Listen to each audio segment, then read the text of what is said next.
Hi, I'm Alan with another instructional video on how to grow some of these different cuttings that we're making available to our online customers. We've been looking at some different plants here today. Not too long ago we did a video on how to propagate plectranthus.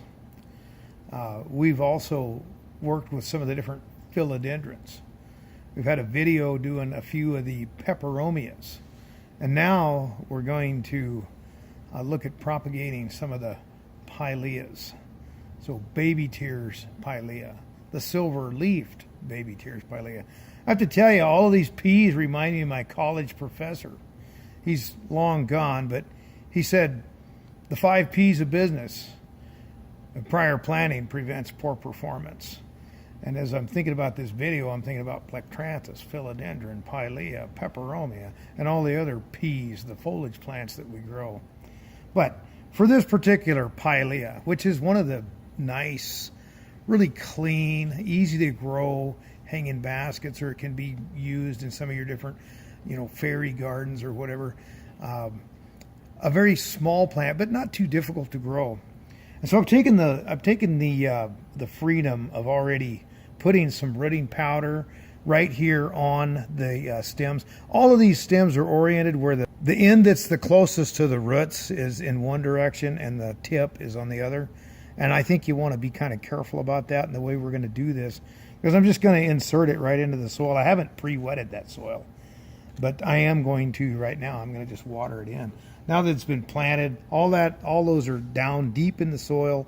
There's good stem to soil adhesion and connection there. I put a little bit of water on that plant.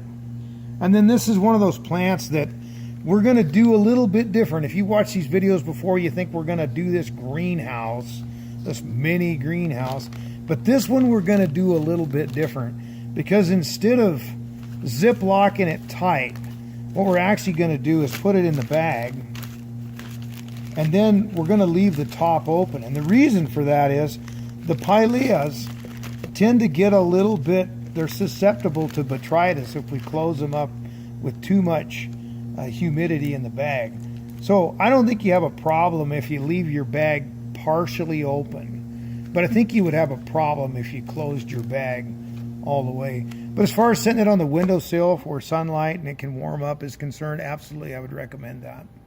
Not a very difficult plant to propagate, but just remember, you keep your orientation so that your end of the plant that's closest to the root stays down. And I think they called that, sir, please put the green side up, when the guy was laying sod. Anyway, I'm Alan with the Plant Farm, and I hope you enjoy growing plants. If you like these videos, you can subscribe. Thank you.